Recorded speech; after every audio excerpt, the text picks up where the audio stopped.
بسم اللہ الرحمن الرحیم۔ آج ہم آپ کے سامنے قرآن کریم کے اندر ایک واقعہ جو کہ صرف نام کی حد تک لکھا گیا ہے اور اس کی تفصیلات قرآن کریم کے اندر موجود نہیں ہیں، اس واقعے کو اصحاب الرس کا واقعہ کہا جاتا ہے۔ قرآن کریم کی تلاوت کرتے ہوئے اگر سورہ قاف اور سورہ دخان کی تلاوت کی جائے تو ان میں اکثر ہمیں یہ نام پڑھنے کو ملتا ہے۔ لغت میں رس کے معنی پرانے کنویں کے ہیں، اس لیے اصحاب الرس کے معنی ہوئے کنویں والے۔ قرآن کریم نے ان کی نسبت کے ساتھ ایک قوم کی نافرمانی اور سرکشی کی پاداش میں ان کی ہلاکت اور بربادی کا ذکر کیا ہے۔ قرآن کریم نے سورہ فرقان اور قاف میں ان کا ذکر کیا ہے، اور جن قوموں نے انبیاء کی تکذیب اور استہزاء کے سبب ہلاکت اور تباہی مول لی، ان کی فہرست میں صرف ان کا نام بیان کر دیا ہے اور باقی واقعات کی تفصیل سے کوئی بھی تعارض نہیں کیا۔ چنانچہ اللہ پاک جل شانہ سورہ فرقان میں فرماتے ہیں وَعَادٌ وَثَمُودَ وَأَصْحَابَ الرَّسِّ وَقُرُونًا بَيْنَ ذَلِكَ كَثِيرًا وَكُلًّا ضَرَبْنَا لَهُ الْأَمْثَالَ وَكُلًّا تَبَّرْنَا تَتْبِيرًا۔ اور عاد اور سمود اور اصحاب الرس کو اور ان کے درمیانی زمانہ کی بہت سی قوموں کو ہم نے ہلاک کر دیا، اور ہم نے ہر ایک کے واسطے مثالیں بیان کی اور ہم نے ان سب کو ہلاک کر دیا۔ سورہ کاف میں اللہ پاک فرماتے ہیں کذبت قبلہم قوم نوح واصحاب الرس وثمود وعاد وفرعون واخوان لوط واصحاب الایکۃ وقوم تبع کل کذب الرسل فحق وعید۔ ان سے پہلے بھی نوح کی قوم نے اور کنویں والوں نے اور سمود، عاد، فرعون، برادران لوط، اصحاب ایکا اور تبع کی قوم نے رسولوں کو جھٹلایا، ان میں سے ہر ایک نے رسولوں کو جھٹلایا، پس ان پر عذاب لازم ہوا۔ ان کو اصحاب الرس کیوں کہتے ہیں؟ اس کے جواب میں علماء تفسیر کے اقوال اس درجہ مختلف ہیں کہ حقیقت حال بجائے منکشف ہونے کے اور زیادہ مستور یعنی پوشیدہ ہو گئی ہے۔ ابن جریر رحمہ اللہ کی رائے یہ ہے کہ چونکہ رس کے معنی غار کے بھی آتے ہیں، اس لیے اصحاب الاخدود گڑھے والوں ہی کو اصحاب الرس کہا جاتا ہے۔ اسی طرح سورہ قاف میں اصحاب الرس کا ذکر ان قوموں کے ساتھ کیا گیا ہے جو حضرت عیسیٰ سے قبل ہو گزری ہیں، اور سورہ فرقان میں عاد و سمود اور اصحاب الرس کا ذکر کرنے کے بعد کہا گیا ہے وَقُرُونًا بَيْنَ ذَلِكَ كَثِيرًا، اور ان کے درمیانی زمانہ کی بہت سی قوموں کو ہلاک کر دیا۔ اس کا تقاضا یہ ہے کہ اصحاب الرس کا زمانہ کم از کم حضرت عیسیٰ علیہ السلام سے قبل ہونا چاہیے، اور اصحاب الاخدود کا زمانہ عیسیٰ علیہ السلام سے صدیوں بعد کا ہے۔ علاوہ ازیں قرآن کے ان بیانات میں تصریح ہے کہ اصحاب الرس ہلاک شدہ قوموں میں سے ہیں، اور اصحاب الاخدود کے متعلق قول صحیح یہ ہے کہ وہ اپنے مشہور ظلم کے بعد فوراً ہلاک نہیں کیے گئے، اور ان کو مہلت اور ڈھیل دی گئی کہ وہ باز آ جائیں ورنہ پاداش عمل کے لیے تیار رہیں۔ ابن عساکر نے تاریخ میں اپنا رجحان اس روایت کی جانب ظاہر کیا ہے کہ اصحاب الرس آج سے بھی صدیوں پہلے ایک قوم کا نام ہے۔ جس جگہ آباد تھے وہاں اللہ تعالیٰ نے ایک پیغمبر حضرت حنظلہ بن صفوان علیہ السلام کو مبعوث کیا تھا۔ انہوں نے ان میں رہ کر تبلیغ اسلام کی، مگر اصحاب الرس نے کسی طرح حق کو قبول نہیں کیا اور پیغمبر خدا کو شہید کر دیا۔ اس پاداش میں وہ سب ہلاک کر دیے گئے۔ چنانچہ تفسیر ابن کثیر کے اندر یہ روایت موجود ہے، اور حضرت حنظلہ علیہ السلام کے متعلق ایک تفصیلی ویڈیو بھی ہمارے چینل پر موجود ہے۔ آپ حضرات چینل میں انبیاء کرام کی پلے لسٹ میں اس کو ملاحظہ کر سکتے ہیں۔ ابن ابی حاتم نے عبداللہ بن عباس رضی اللہ تعالیٰ عنہ سے نقل کیا ہے کہ آذربائیجان کے قریب ایک کنواں تھا۔ یہ قصہ چونکہ اس سے تعلق رکھتا ہے اس لیے وہاں کے بسنے والوں کو اصحاب الرس کہتے ہیں۔ اکرمہ کہتے ہیں کہ اس کنویں کے قریب آباد قوم نے اپنے نبی کو چونکہ کنویں میں ڈال کر زندہ دفن کر دیا تھا، اس لیے ان کو اصحاب الرس کہا جاتا ہے۔ اس روایت کو بھی تفسیر ابن کثیر میں نقل کیا گیا ہے۔ اور قتادہ رحمہ اللہ کہتے ہیں کہ یمامہ کے علاقہ میں فلج نام کی ایک بستی تھی، اصحاب الرس وہیں آباد تھے، اور یہ اصحاب یاسین، اصحاب القریہ ایک ہی ہیں، اور یہ مختلف نسبتوں سے پکارے جاتے ہیں۔ ایک روایت اکرمہ رحمہ اللہ سے بھی اس کی تائید میں موجود ہے، لہٰذا معلوم ہوتا ہے کہ ابن ابی حاتم اور اکرمہ دونوں کی روایت کا ایک ہی مطلب ہے، مگر یہ دونوں رائیں بھی مشکوک ہیں، اس لیے کہ قرآن کریم نے اصحاب القریہ، اصحاب یاسین اور اصحاب الرس کا تذکرہ الگ الگ کیا ہے، اور دونوں تذکروں میں کسی ایک جگہ بھی یہ اشارہ نہیں ہے کہ یہ دونوں ایک ہیں، حالانکہ یہ طرز بیان اصول بلاغت کے خلاف ہے کہ ایک ہی معاملہ کو جدا جدا نسبتوں اور کیفیتوں کے ساتھ بیان کیا جائے، اور ان میں کسی ایک میں بھی یہ اشارہ موجود نہ ہو کہ یہ مختلف نسبتیں اور تعبیریں اصل میں ایک ہی معاملہ سے تعلق رکھتی ہیں، اور نہ ہی نبی اکرم صلی اللہ علیہ وسلم کی جانب سے ایسی کوئی تفسیر مذکور ہے جو دونوں کو ایک ظاہر کرتی ہو، خصوصاً جبکہ قرائن یہ بتا رہے ہیں کہ اصحاب الرس کا معاملہ قبل مسیح کا ہے، اور تاریخ اور تحقیق یہ ثابت کر چکی ہے کہ اصحاب القریہ کا معاملہ حضرت مسیح علیہ السلام کے بہت بعد کے زمانے کا ہے۔ چنانچہ اصحاب یاسین اور اصحاب القریہ کے متعلق ہمارے چینل پر ایک ویڈیو الگ سے موجود ہے، آپ اصحاب یاسین اور اصحاب القریہ کی تفصیلی حالات وہاں پر جا کر معلوم کر سکتے ہیں۔ حضرت ابو بکر عمر بن حسن نقاش اور علامہ سہیلی رحمہ اللہ کہتے ہیں کہ اصحاب الرس کی آبادی میں ایک بہت بڑا کنواں تھا جس کے پانی سے وہ پیتے اور کھیتی سیراب کرتے، دونوں کا کام لیا کرتے۔ اس بستی کا بادشاہ بہت عادل تھا اور لوگ اس سے بے حد محبت کرتے۔ اس کا جب انتقال ہو گیا تو اہل شہر اس کی موت سے سخت غمگین ہوئے۔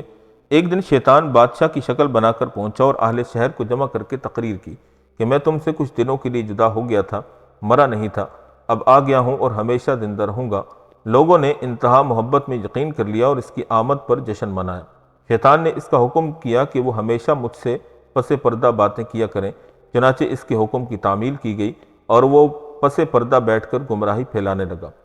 اس وقت بقول علامہ سہیلی روز العنف ایک شخص حنظلہ بن صفوان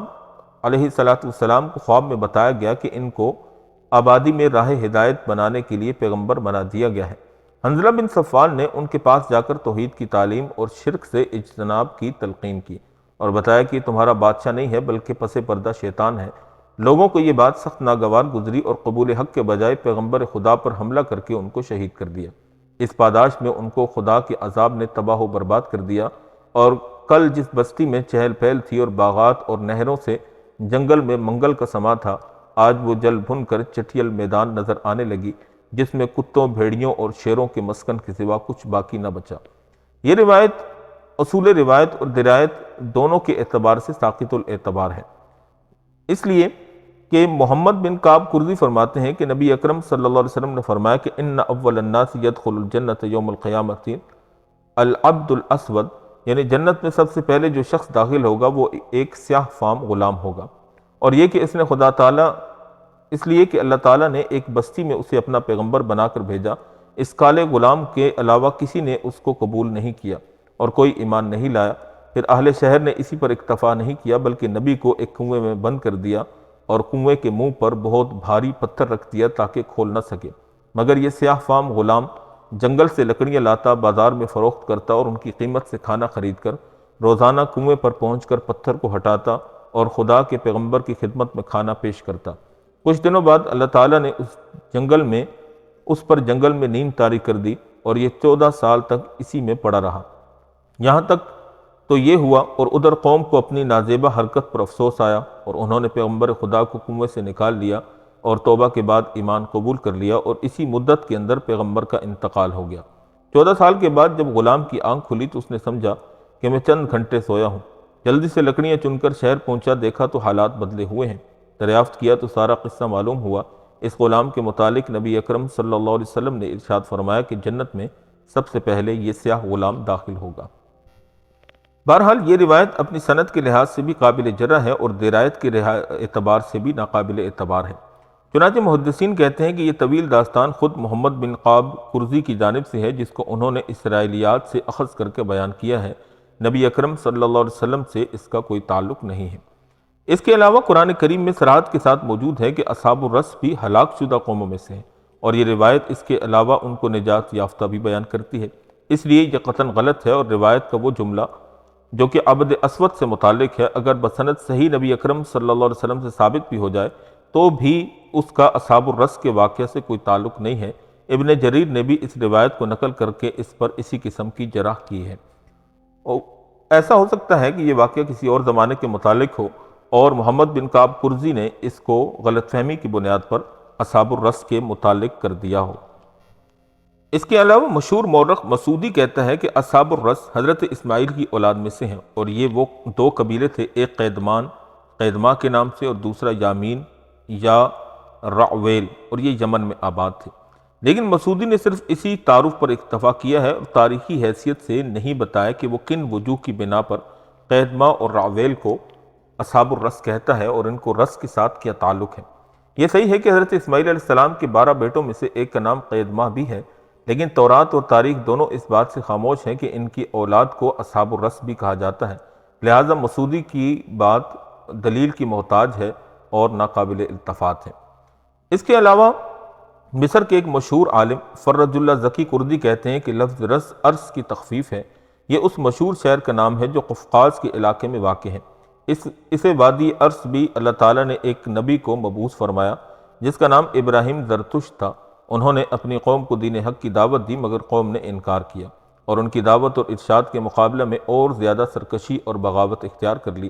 چنانچہ قوم نے اس کی سزا پائی اور ہلاک کر دی گئی۔ اس کے بعد ان کی دعوت کا میدان عمل اس مخصوص علاقہ قفقاز یعنی آذربائیجان وغیرہ سے نکل کر ایران تک وسیع ہو گیا۔ زرتشت کا صحیفہ اگرچہ محرف ہو چکا ہے مگر اس کا ایک حصہ اب بھی قدیم فارسی میں مکتوب موجود ہے۔ اس صحیفہ میں اب بھی نبی اکرم صلی اللہ علیہ وسلم کی بعثت اور دین اسلام کی بشارت کا ذکر پایا جاتا ہے، جس کا مفہوم ہم آپ کے سامنے زرتشتی مذہب کی تفصیلی ویڈیو میں بیان کریں گے۔ چنانچہ یہاں پر مختصراً اتنا ہے کہ عنقریب عرب میں ایک عظیم نبی مبعوث ہوگا اور جب اس کی شریعت پر 1000 سال سے زیادہ عرصہ گزر جائے گا اور دوسرا 1000 شروع ہوگا تو اس دین میں ایسی باتیں پیدا ہو جائیں گی کہ یہ پہچاننا مشکل ہو جائے گا کہ کیا یہ دین ہی دین ہے جو اپنے قرون اول میں تھا، یعنی بدعات اور رسوم قبیحہ پیدا ہو جائیں گی۔ اس سے صاف معلوم ہوتا ہے کہ زرتشت کی اصل اور حقیقی تعلیم حق تھی اور اسی لیے انہوں نے بعثت محمد صلی اللہ علیہ وسلم کی بشارت دی اور بعض ایسی تفصیلات کا بھی ذکر کیا جو آج حرف بحرف صحیح ثابت ہو رہی ہیں، مگر دوسرے ادیان و ملل کی طرح ان کے متبعین نے بھی اس تعلیم حق کو مسخ اور محرف کر دیا۔ ان کے متبعین یعنی مجوسی پارسی اب بھی ایران اور ہندوستان میں پائے جاتے ہیں۔ علامہ زکی کے اس قول کی تائید اس سے بھی ہوتی ہے کہ کتب تفسیر میں ایک قول حضرت عبداللہ بن عباس رضی اللہ تعالی عنہما سے یہ بھی منقول ہے کہ اصحاب الرس آذربائیجان کے قریب ایک کنویں کی نسبت سے مشہور تھے، لہذا ممکن ہے کہ یہ نہر ارس ہی سے مراد ہو، اور تاریخ ابن کثیر میں ہے وَأَصْحَابُ الرَّسِّ قَالَ بِيرِ بِآذربائیجان۔ بعض مفسرین کہتے ہیں کہ آذربائیجان میں ایک پرانا کنواں رس تھا، اس وادی میں رہنے والے اسی وجہ سے اصحاب الرس کہلاتے ہیں، بلکہ خود ابن کثیر اپنی تفسیروں میں اس آیت ان الذین یکفرون باللہ ورسلہ ویریدون ان یفرقوا بین اللہ ورسلہ کے تحت میں زرتشت کے متعلق یہ تحریر کرتے ہیں، اور مجوس کے متعلق کہا جاتا ہے کہ وہ اپنے اندر تقرب پیغمبر زرتشت پر اول ایمان لے آئے، اس کے بعد انہوں نے کفر کی راہ اختیار کر لی، پس اللہ نے اس پیغمبر کو ان کے درمیان سے اٹھا لیا۔ ادیان و ملل کی تاریخ سے یہ بھی پتہ چلتا ہے کہ ابراہیم زرتشت کی اصل تعلیم انبیاء کی تعلیم حق ہی کے مطابق تھی، اور وہ یرمیہ علیہ السلام یا دانیال اکبر کے تلمیذ، شاگرد یا فیض یافتہ تھے۔ ذوالقرنین کے واقعہ میں ہم اس کے متعلق آپ کے سامنے تفصیل سے بات کریں گے۔ اب آخر میں ہم آپ کے سامنے قول فیصل یعنی آخری فیصلے کی بات کرتے ہیں۔ اس مسئلہ میں قرآن کا ظاہر یہ ثابت کرتا ہے کہ یہ واقعہ حضرت مسیح علیہ السلام سے قبل ہو چکا تھا۔ اب رہا یہ امر کہ یہ حضرت موسیٰ حضرت عیسیٰ کے درمیان کے زمانے کی کسی قوم کا تذکرہ ہے یا کسی قدیم العہد قوم کا، تو قرآن نے اس سے کوئی بھی تعارض نہیں کیا اور تفسیری روایات سے اس کا قطعی فیصلہ ناممکن ہے۔ البتہ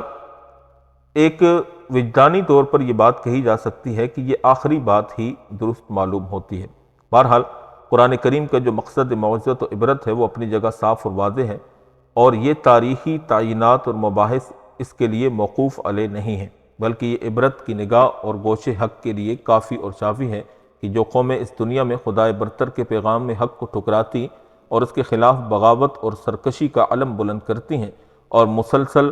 مہلت اور ڈھیل دینے کے باوجود اپنی متکبرانہ اور مفسدانہ زندگی کو ترک کر کے صالح اور پاک زندگی بسر کرنے کے لیے آمادہ نہیں ہوتی، تو پھر ان پر خدائے تعالیٰ کی سخت گرفت ان بطش ربک لشدید آ جاتی ہے اور وہ بے یار و مددگار ہلاک اور برباد کر دی جاتی ہیں۔